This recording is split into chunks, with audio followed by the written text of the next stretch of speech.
What is theism? Is it merely a philosophical pursuit or a profound search for connection with the divine? These questions resonate deeply with those who seek meaning in a universe that often seems confusing and ever-changing. Theism, at its core, looks into the nature of an assumed supreme being or first cause. It seeks to unravel the purpose behind human existence and the universe itself. This quest isn't just an intellectual endeavor. It's a spiritual journey to comprehend the ultimate reality that governs our lives. However, amidst this philosophical exploration, an important question emerges. Is theism inherently rooted in the Bible's philosophy? Does the Bible, spanning from Genesis to Malachi, advocate for a personal relationship with the Supreme Being, or does it offer something more profound and rational? In the scriptures, the Bible presents a multifaceted view of humanity's relationship with the deity. Yet, beyond the Bible's surface doctrine, the Bible challenges believers and skeptics alike to contemplate deeper revelations. It critiques the pitfalls of religious formalism and calls for a genuine, reasoned engagement with its words. One will find that the Bible, beyond a relationship with the first cause, beckons individuals to seek wisdom and understanding for their personal and devotional life. Amidst these spiritual reflections, the journey of faith isn't always straightforward. Many wrestle with doubts and with religious trauma, feeling a sense of loss when faith is challenged or lost altogether. This journey from belief to skepticism can be tumultuous, marked by a search for answers and a longing for spiritual fulfillment. In the midst of personal and philosophical struggles, the quest for meaning continues to unfold. Theism is supposed to answer these questions, but does it? It is supposed to offer a framework explaining and exploring life's mysteries, but does it? Is there something more important than our relation to a first cause of the cosmos? Ultimately, whether one finds solace in religious faith or grapples with its complexities, the search for connection with the supernatural remains a fundamental human endeavor. As we navigate the complexities of faith and reason, the quest for meaning persists. In this ongoing dialogue between belief and skepticism, we find not only answers, but also the courage to confront the uncertainties that define our spiritual and intellectual pursuits.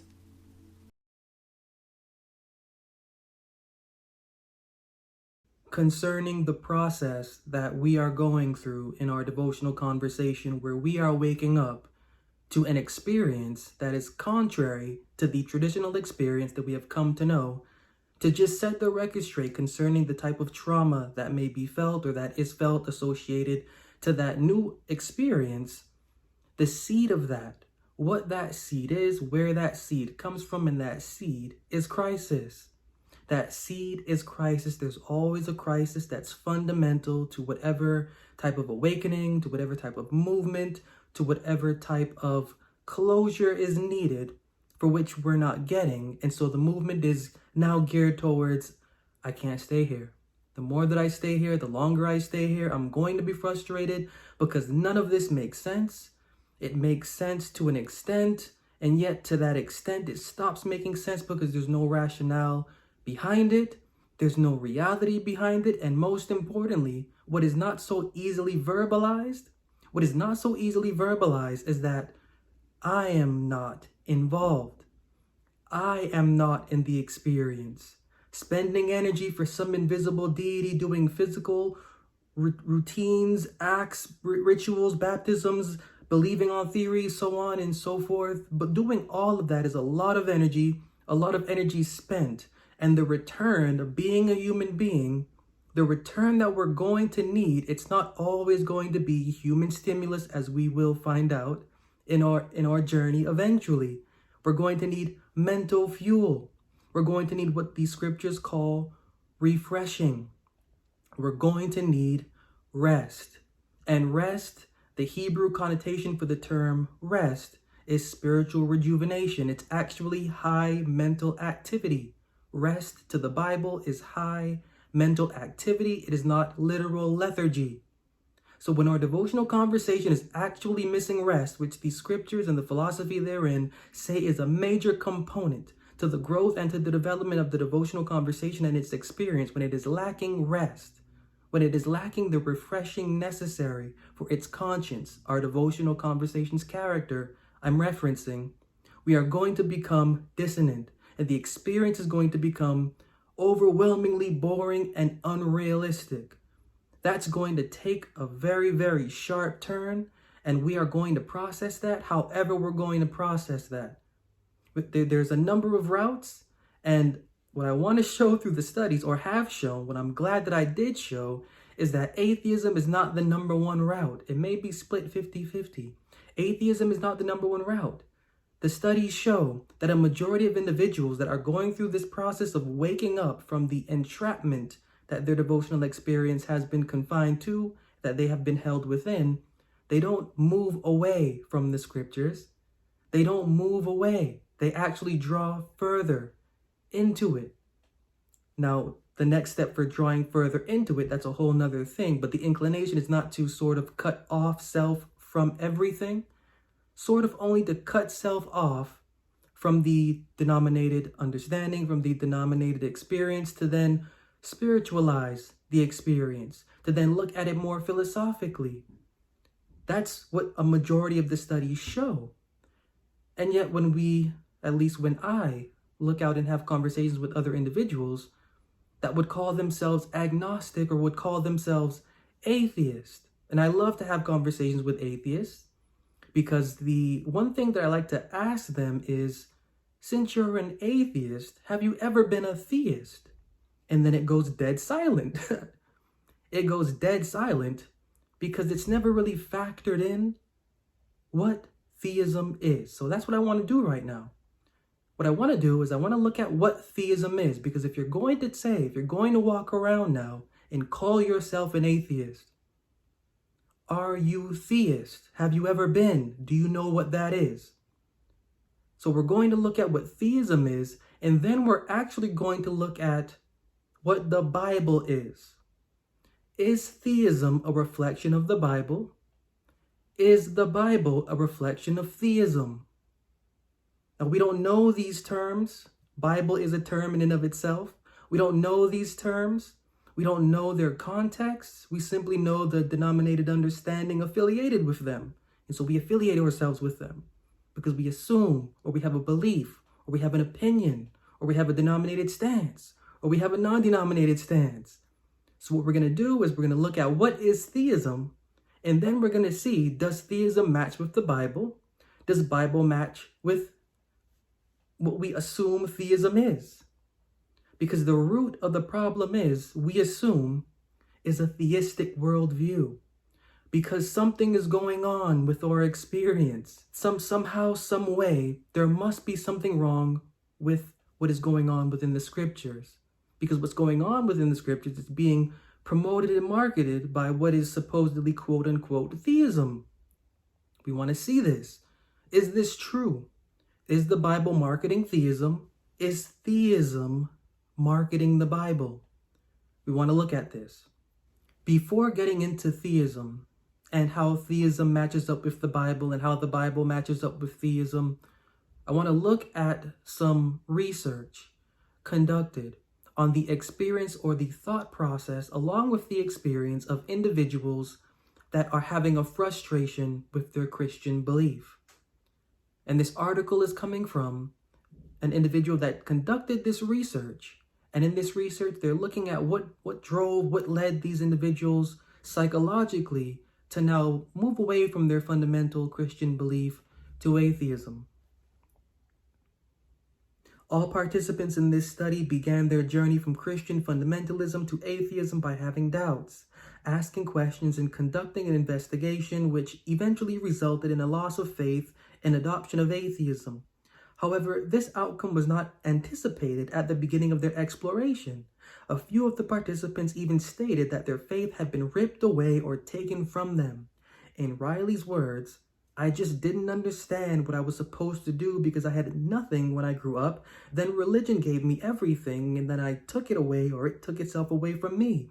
it was pulled away from me, and then I had nothing again, and I didn't know where to go from that point.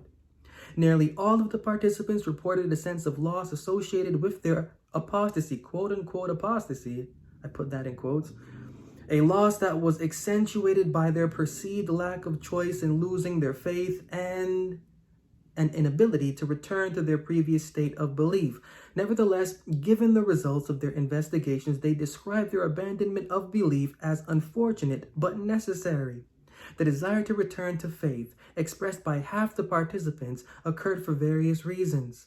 For example, Sean talked about the impact of losing loved ones now that his faith is gone. But when I was in the church and believing, well, I guess seemingly in all that stuff, the concept of seeing my mother was a big plus. Seeing my mother again, but and that's a big loss. Even when I lost my 2 dogs and the vet sent me a little card with a rainbow bridge where the dogs cross the rainbow bridge and they're over there happy and playing and waiting for you, and all that stuff is just gone, and it's a real loss. There's no question about it. I mourn for the loss of my faith, but reason has to prevail. For him, death now represents a harsh reality, and he is uncomfortable with the thought of the finality of death. Because this can't be the end. Oh, how I wish it weren't. Part of me wants to believe that there's a spark of life that survives death. I want to believe that. He acknowledged his nostalgia for the solace provided by faith. There is a sense of loss. There is, because you think, wouldn't it be wonderful if you just sort of bought into it all? Riley confessed he felt lost and directionless before his conversion, but Christian fundamentalism helped him understand the meaning of his life and how to live. At the point of my life where I didn't have answers about direction and stuff like that, or purpose, it was all thrust upon me by Christianity, and I really enjoyed that because now I had something.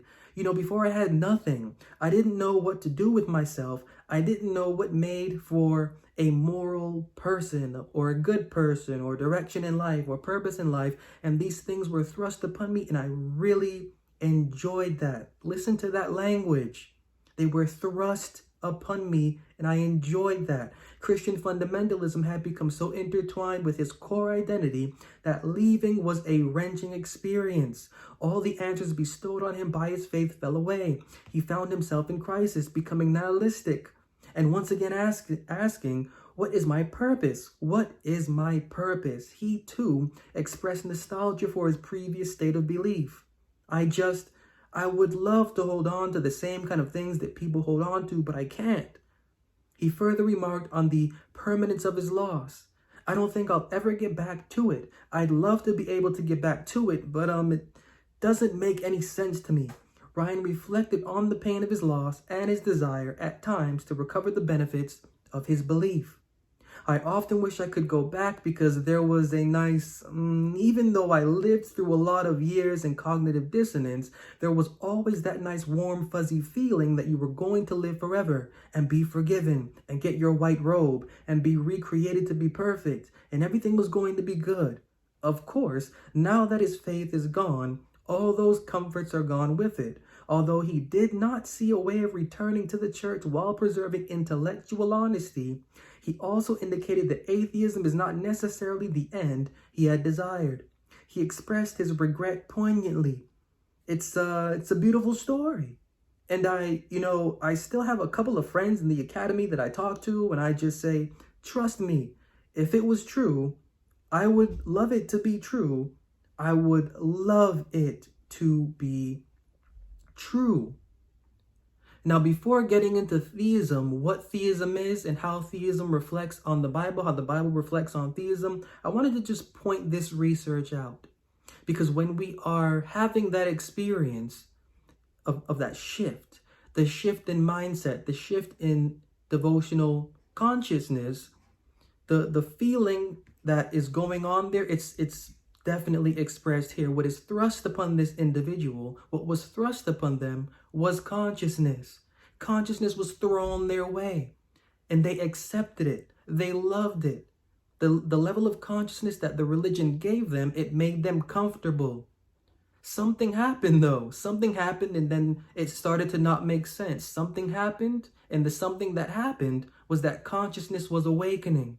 Consciousness was awakening, consciousness that was diverse from the consciousness given from religion. Without being able to put it into words, what's really going on is that the devotional conscience itself is beginning to speak to this individual that is in this research. And the devotional conscience speaking to this individual is letting them know, hey, listen, I am here. I've been here this whole time, and what you have been investing yourself in, it's not benefiting me. And so the response there, the trend and the pattern of what is then being felt is causing a shaking, it's causing a quaking, it's causing a crisis to take place. So much so that now what has been thrust on is now being seen as a force. Even though there is a desire to want it back, you can't go back to it due to the intellectual honesty you will be sacrificing, because you know that there is not within that what is real. So then what is it that's the problem? What is it that's the problem when it comes to the religious outlook, when it comes to the theistic part of it? Because theology, the theos is the Greek term. These are all Greek terms for God, and ology is knowledge of. So theology is the study of God, or the knowledge of God. Now, what God is this that this is the ology for? Is this, and that's where the issue comes from, and that's where the cycle of the pain, because you're realizing that the theo, this is not an actual entity that has anything in relation to the human of what you are or to what is within you, but for some reason energy is spent towards it and there's nothing really being given back. So what actually is theism? What actually is theism? That religion, that Christianity purports itself to be a part of, or to be magnifying, or to be a branch of, or to be something of whatever that is. What actually is theism? Let the Bible be your sanctuary of peace, reflection, and wisdom. Let each verse light your path, like a lantern guiding travelers through night's darkest hours. Embrace words of wisdom as leaves to a tree, each one vital for your growth and nourishment. In moments of uncertainty, let its counsel be the anchor, steadying your ship amidst life's stormy seas. Seek counsel not just in joy, but in trials, for in its guidance you'll find a friend. Let every parable, every psalm, resonate within you, creating a heart and soul that is newly attuned to think and feel. Thus, journey with the Bible as your guide and counselor, and let its wisdom light your path to an enduring peace. Philosophy on theism runs deep. What I have here is I've sectioned out from a book on the philosophy of theism portions that fit into the investigation that we are conducting. Man's ultimate question about his life and the universe is at the heart of theism. Philosophy asks what this illimitable aggregate of ever-changing things and persons really means, if indeed it means anything.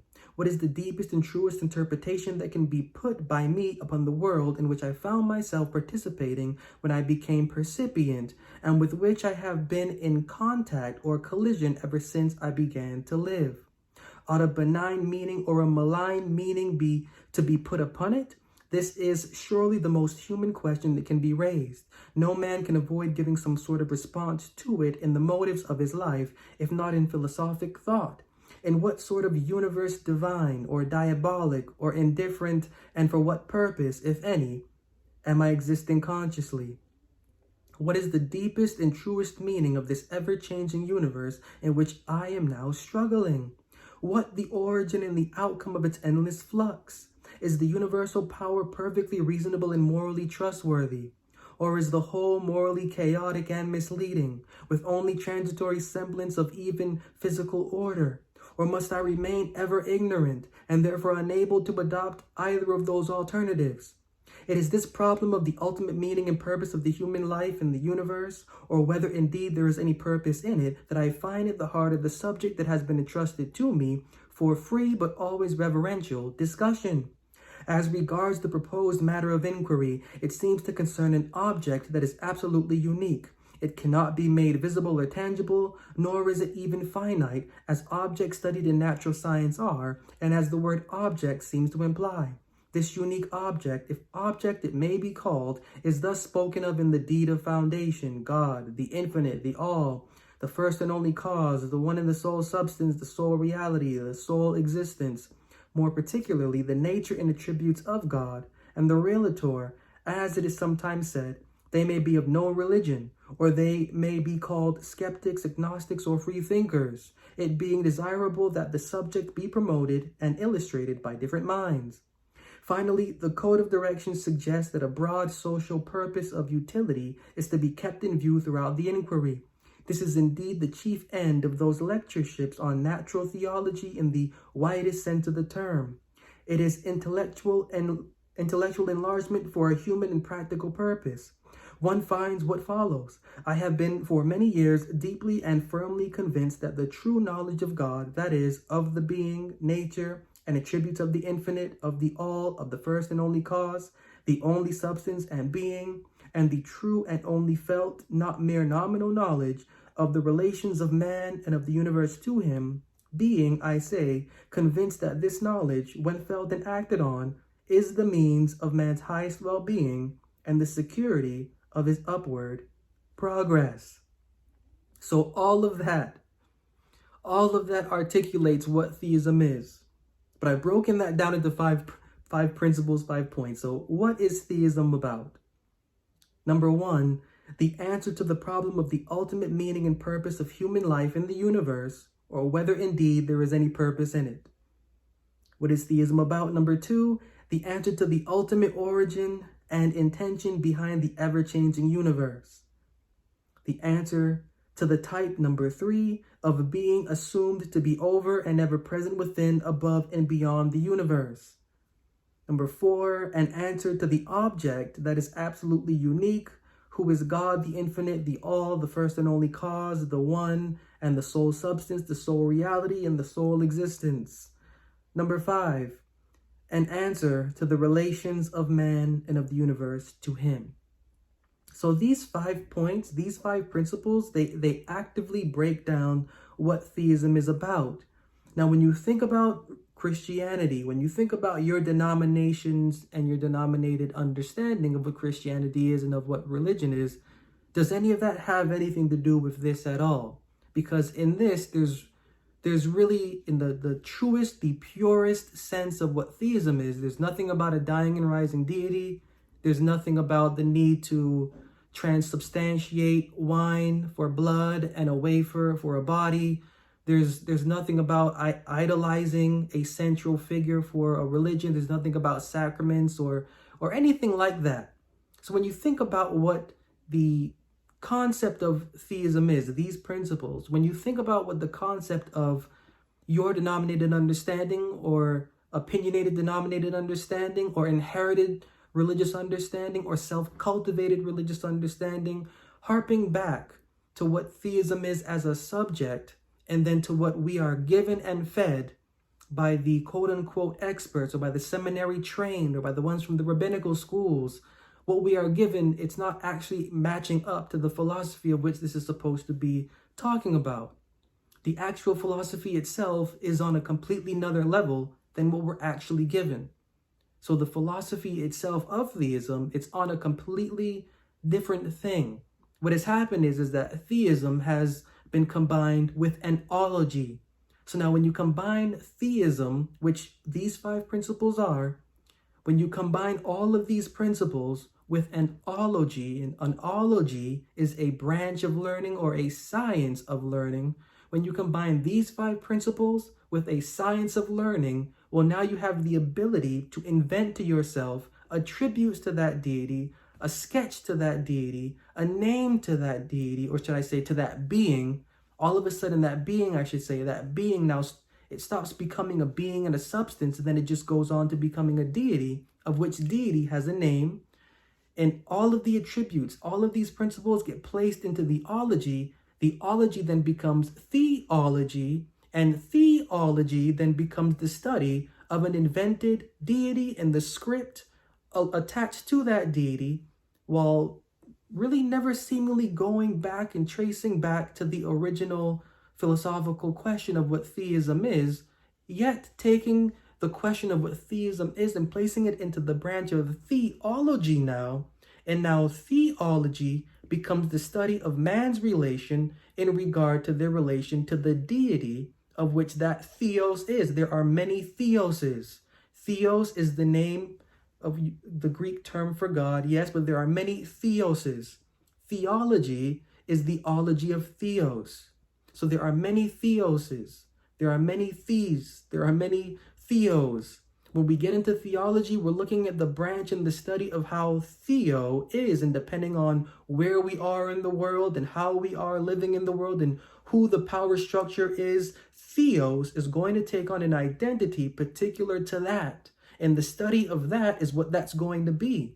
So now when we get into theosology, when we get into theology, and then all of a sudden we're starting to wake up from the whatever that is, and we're starting to see that there's something a little bit funny going on there, especially going on within us, where what's within us, it's no longer matching up to what theosology is.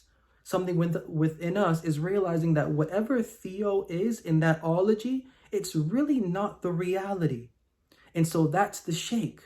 That's the crisis. Realizing that theos is not the actual thing that we're looking for in our living personal and devotional experience. And then realizing that the more that our experience is given to theos, is given to the being that now has a new name. This being, this all substance, it's called Baal, it's called God the Father, it's called Apollo, it's called Jupiter, it's called whatever you want to call that. It's called that. And when that comes around and then we're realizing that that's not the kind of experience that we want to have, the crisis sits in, things change, and that changing causes us to think more about where we are. And then that thinking more about where we are, we're needing to now make a decision. And that decision, as the studies show, they don't end up into atheism. They end up into a more sure search for what the character of the devotional experience should actually be. Going back to those 5 principles on theism, the answer to the problem of the ultimate meaning and purpose of human life in the universe, or whether indeed there is any purpose in it, the answer to the ultimate origin and intention behind the ever-changing universe, the answer to the type of being assumed to be over and ever present within, above, and beyond the universe. Number 4.4, an answer to the object that is absolutely unique, who is God, the infinite, the all, the first and only cause, the one and the sole substance, the sole reality, and the sole existence. 5, an answer to the relations of man and of the universe to him. Theology has to answer these 5 principles. The ology, the science of theos, has to answer these 5 principles. Theo is going to receive a new name. Again, that's the Jupiters of the world, that's the God the Fathers of the world, that's the Apollos of the world, the Dionysuses of the world, the Bacchuses of the world, the Baals of the world, the Hadads of the world, the Baal Hadads of the world. Once we get into theology, it has to answer these 5 questions. And in the midst of answering these 5 questions, what sort of gets lost and where the frustration kicks in is that we aren't actually in there. While theology is focused on the science on the science of the relation between mankind and the being, which being then becomes a deity, which deity then takes on a name, an attribute, a script, and then a religious routine plus doctrines and dogma attached to it, we're left out. We are nowhere in that. And it's really no surprise that, something triggers and then all of a sudden we're like, what's going on here? All of my energy is spent toward this ology for a theos, and I'm really not getting anything back. I'm really not getting a valid intellectual response back that is feeding what I am. So there's really no surprise that there's a frustration there, and that frustration leading to a crisis, and that crisis leading to one not really necessarily knowing what to do with themselves, both personally and devotionally, because they've given themselves to the ology of a theos, or to the ology of theos, and the questions that was answering, for some reason now it's not really finding place in the life. It's not real. It's not to the point because it's been serving theos. We have been serving theos, an entity from a conception. So what does that actually sound like? What is an example of what theism sounds like? Let us suppose then that the universe is founded in intelligence. We find the facts agreeing thereto. There is a rational work according to rational methods for intelligible ends. To be sure, our knowledge is limited, but so far as we can understand, we find the marks of transcendent wisdom. In such a case, it is not hard to believe that a larger knowledge would make this more and more apparent, just as we believe that a deeper insight would reveal the reign of law in realms apparently flawless.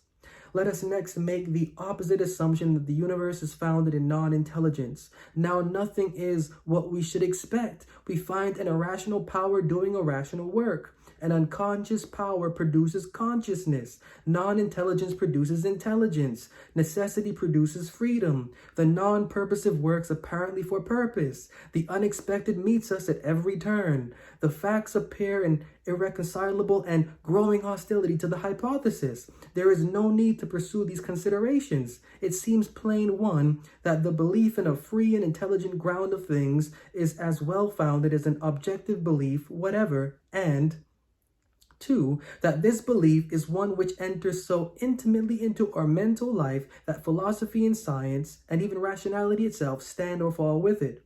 On all these accounts, we hold that the universe is founded in intelligence. The conception of necessary mechanical agency as first and fundamental leads to no true insight and ends in total mental collapse. Self-directing rational agency is the only principle that gives any light, or that can be made basal without immediate self-stultification. Atheism and necessity should be declared mental outlaws, and a perpetual rational injunction should be placed upon their appearance in the intellectual world. The dreary farce of appealing to reason in support of principles which destroy reason ought sometime to come to an end. Now, if you remember the individual from that research that said that they had felt that they had lost their feeling, they wanted to go back to their belief, yet they said, but reason must prevail. But reason must prevail. Now, the idea of the prevailing reason is a conflict of the construct concerning theos, the ology of theos. Theology of theos makes no sense rationally, point by point. Theology, which is supposed to stem from theism, doesn't really answer the principles of what theism is, but drifts into a realm of its own, taking the principles of theism and adding them to their deity, and to their deity fixing a script to it. Now, so long as you believe in that script, that's going to be great. But eventually, that script and theos will begin to show for what it is, and that's going to cause some frustration, because it's known, it's just felt that what's going on in the ology of theos, it's not answering the actual questions of what it's supposed to be answering. Instead of answering the question of one's relation to the world, philosophically, you're receiving an answer in a dictated experience about how to serve and worship, instead of finding an answer about how the object, the quote-unquote object of intelligence, has done what it has done, in our relation to that work. As both human and spiritual beings, we're finding our intelligence subject to an idol of dying and rising qualities, or to an idol fixed into a desert that led a revolution that took over the world and now the religion is it. Or to an idol that has done this or that has done that. And to the being that has given birth to that idol. And then there's a whole slew of other things attached to that. It just becomes very energy draining and very harmful intellectually, and then insulting. Because the answers that it should be answering, it's not answering what it's supposed to be answering. If it is a theology, if it is an ology of theos, and if it is a ology of theos, or a theology from which stems back and traces back to theism, well, the principles of theism should be answered, and in a sense that engages rational thought. There is, once you step away into the irrationality that the ology of theos is, well, you will lose yourself, but it just depends, because something will happen, and it always will, where The individual conversation and the conscious of the devotional conversation will shake up the being of the human. It will let the being of the human know that this is not the experience that we should be having. This is not what I need. This is not what we need. This is not what you need. We are needing something more and more profound and something with reason, yet beyond the reason stipulated to what the theism is attached to the theology, and to what the ology of theos is when it traces back to theism. What is that? What is that the devotional conversation now needs, and yet it is not getting? Understand the deeper meaning behind the crucifixion and resurrection of Jesus. Discover an allegory that speaks to personal and intellectual devotional growth. Meet the Dawn of Devotion, a sacrifice for devotional evolution. This book challenges traditional interpretations of Jesus' resurrection and crucifixion. Explore the allegorical journey reflecting personal and intellectual growth. Experience a narrative that transforms your understanding of devotion. Get your copy of The Dawn of Devotion, a sacrifice for devotional evolution today, and begin your resurrection.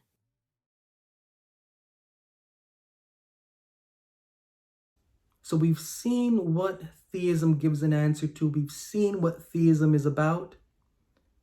What is the Bible about? What's the Bible about? A number of verses coming up. Psalm 50:23. Whoso offereth praise glorifieth me, and to him that ordereth this conversation aright will I show the salvation of God. Psalm 51:10. Create in me a clean heart, O God, and renew a right spirit within me. Proverbs 4:5-7. Get wisdom, get understanding, forget it not, neither decline from the words of my mouth. Forsake her not, and she shall preserve thee. Love her, and she shall keep thee. Wisdom is the principal thing, therefore get wisdom, and with all thy getting, get understanding. Proverbs 2:6. For the Lord giveth wisdom, out of his mouth cometh knowledge and understanding. In this cluster of verses, we're able to see that the Bible's focus is on ordering the devotional conversation correctly, in that order coming from a heart and the heart of a mind that has been renewed, and that renewal occurring through wisdom.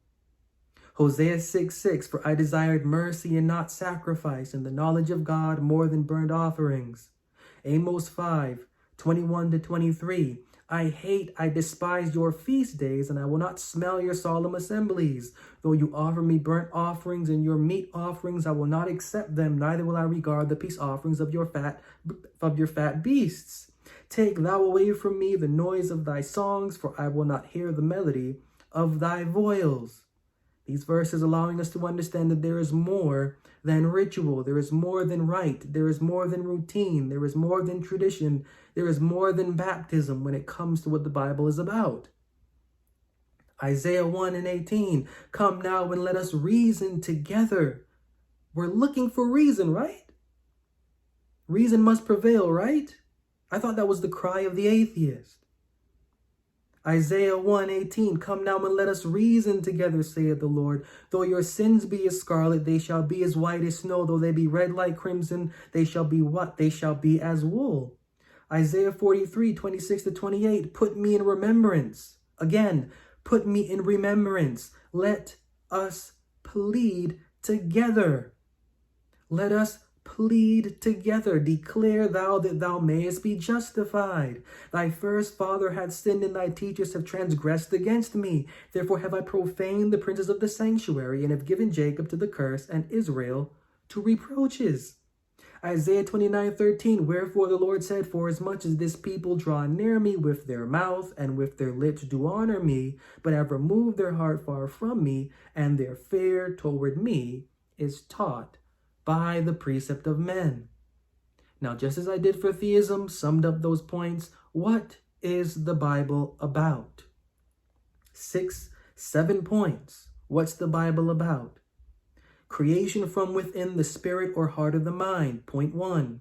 2, the setting of the devotional conversation in order. 3, maintaining a personal and devotional existence through wisdom. 4, gaining wisdom by reasoning with the Bible's words.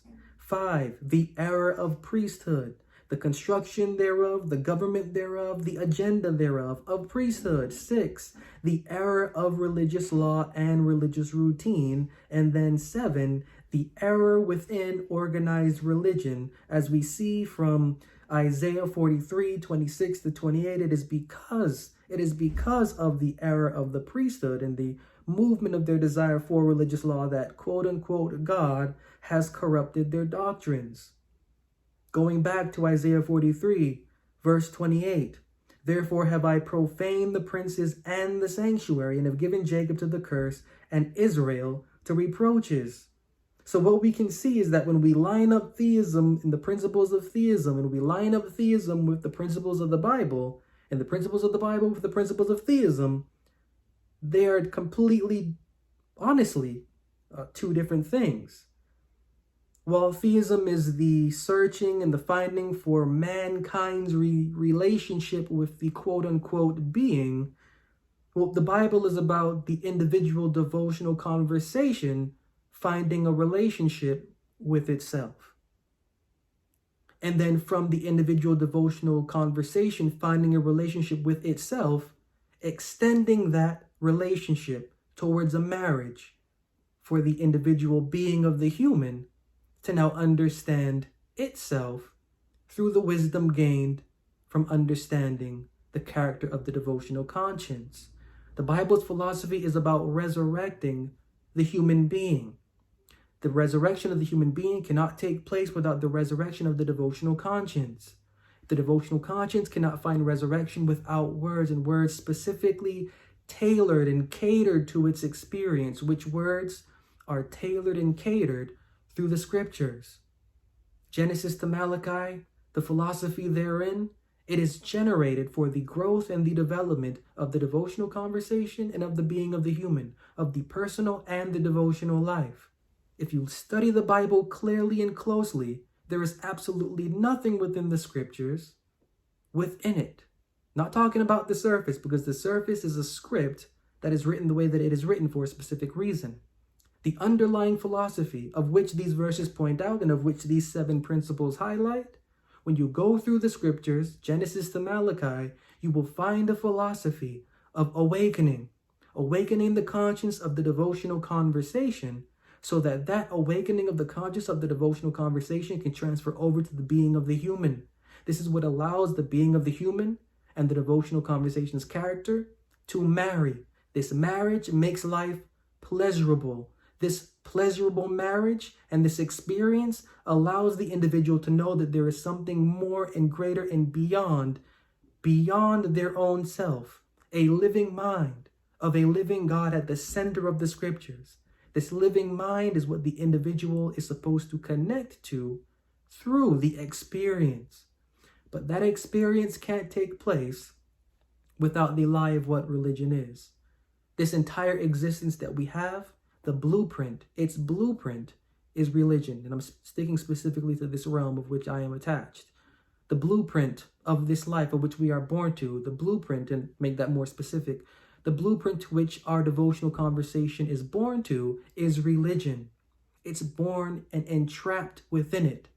Eventually, the ology of theos, it's supposed to become fraudulent. We are supposed to go through what we're supposed to go through. We're supposed to feel what we're supposed to feel. And we're supposed to then understand the experience without the ology of theos to know that there is a difference between being initiated into the right of ology and then being initiated into the understanding that is at the heart of the scriptures. The Bible itself is focused on the cultivation of character first within the devotional conversation, and then secondly within the being of the human. Once this can take place, and once we allow that to take place, well, then we are on a path for extreme growth and development. It is from here that we will begin to realize the difference between theism and the Bible, between any ism and the philosophy that is centered at the core of the scriptures. All of the questions will be answered as we go along in its experience, as we allow it to teach our conversation, and as we retain wisdom to refine. All of our questions will be answered. We will begin to see the difference, and in that difference, our experience will be able to allow us to shine to the tune of the character of which we are. That's the point.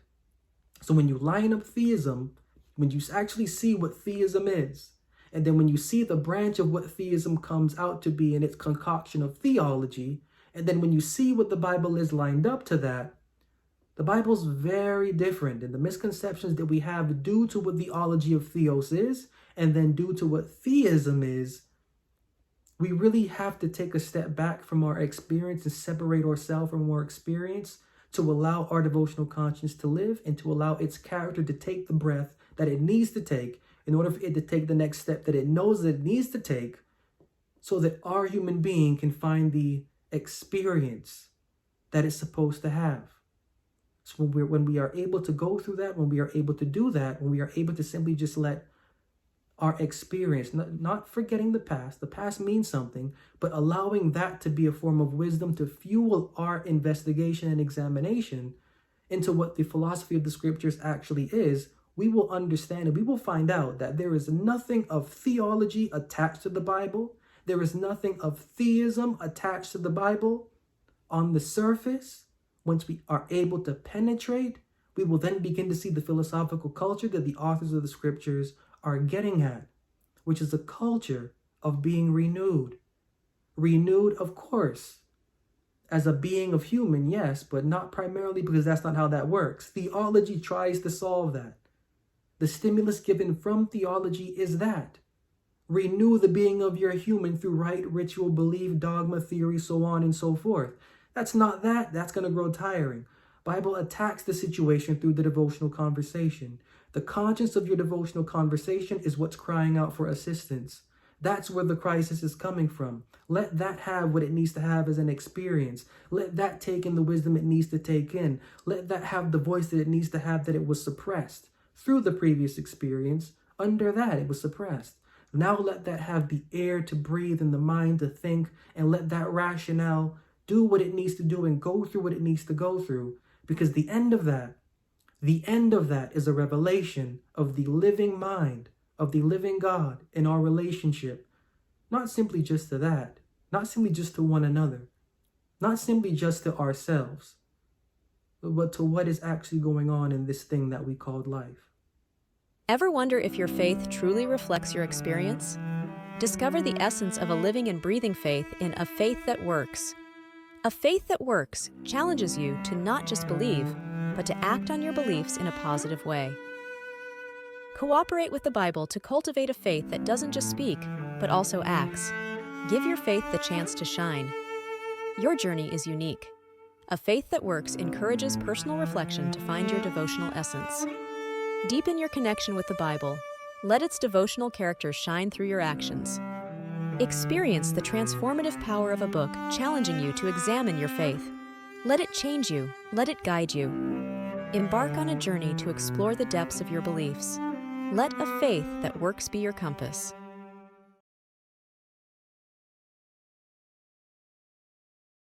And this is why I enjoy talking to individuals that denominate themselves as atheists, because they are a religious denomination. They don't really realize it. They're still within the branch of their religion. They are still denominated. And bringing up the idea of what theism actually is, allowing those principles to shine, silence happens. And then when allowing that silence to see that not only are those principles there aligned, but when those principles get matched up into an ology of a specific theos, those principles, they get out of line and out of touch, and then they become their own. They are answered according to that theos of that ology, showing that the silence grows even more. And then it's like, so are you really atheist? Did you even know what theism was? Do you realize that you may have been catfished? Because that's what it is. That's what it is. And when it's really not realized, that frustration takes place. The call for reason. The call for reason. When you're seeing that there is actually necessary and demanded and required reason within the philosophy of the scriptures, there is reason to reason with it. The principles that theology took from theism and that theism built upon its own structure, that becomes absolutely nothing when you allow what the Bible is saying to weigh the experience. To weigh the experience. Because the experience is not going to connect with theism anymore. The experience is not going to connect with any ology of any theos or any theology anymore. The experience, and this is the intention for having theism and for having an ology related to a theos, the reason is that that's just the blueprint. That's how this life works. And the way that that works, the blueprint, when we're able to catch a whiff of consciousness to our devotional character and conversation, well, we're supposed to take that whiff and let it do what it will. Because at that point in time, it's not going to be about connecting with some strange, invisible entity, deity thing. Well, it's going to be about understanding what's going on within. And then it's going to be about understanding what that actually entity thing is. And then going step by step, allowing the devotional conversation the time that it needs, the air and the breath that it needs. Every ism that we think we are, every eanity that we want to claim, every ean that we think we are, concerning our denomination or non-denomination or opinionated denominational stance or self-cultivated denominational or non-denominational stance, that's all going to fizzle away as philosophy, as it is at the center of the scriptures, takes over. We're going to see that the experience, although it has been as whatever it was necessary. And I don't know how that will sound. It was necessary, but it was necessary to get our intelligence active to who we are. Some individuals move at a different pace. Some individuals move at a different rate. It takes one thing for some and not another thing for another. It takes this for someone. It may not take that for someone. Every case is different, but every case is supposed to end up with the individual devotional conversation, realizing its reality and the reality of its growth and its development. Should it do so, and according to the principles that are lined up and placed out there within the scriptures, it will not need to think about what is beyond or not, or what is this or that, or it's just irrelevant questions. It's irrelevant questions because when you actually go through the philosophy that the Bible gives, the surface of what the Bible has is a surface philosophy of giving and offering to a deity. The deity never being satisfied with any sort of sacrifices. And should you not do those sacrifices right, you will have your land and such taken away from you. One mistake, or however you want to put that. This routine of giving energy, spending energy, the surface understanding of the scriptures is that it is a waste of time. That's the book of Job. It is a waste of time. It is a waste of time and it is irrelevant. But the blueprint of this thing called life and of this realm called earth that we're born to, we won't know that. We're going to feed into it. And whether we are in the religion of the religious, or the religion of the irreligious, we're going to feed into the blueprint until we allow our devotional conversation the excavation that it needs and absolutely deserves. It's been crying out for that. It's been hemmed up. It's been hemmed up by an ology of Theo. The ology of Theo, the principles that it is supposed to be answering, from which it is supposed to stem from theism, it's not answering those questions. It's going away from them. You're not getting the mental challenge that you need because you're a human being. You have a brain and you have a heart. You can think and you can feel. The religious experience kind of numbs the individual to that so that the energy can be spent to the ology of Theos. Realizing that the ology of Theos isn't answering those principles that are connected to theism, we're going to want to leave that because it doesn't make sense. It's not rational. Those 5 principles, they're supposed to be acknowledging what this theology is, but the theology is sort of not that, and it's a frustration.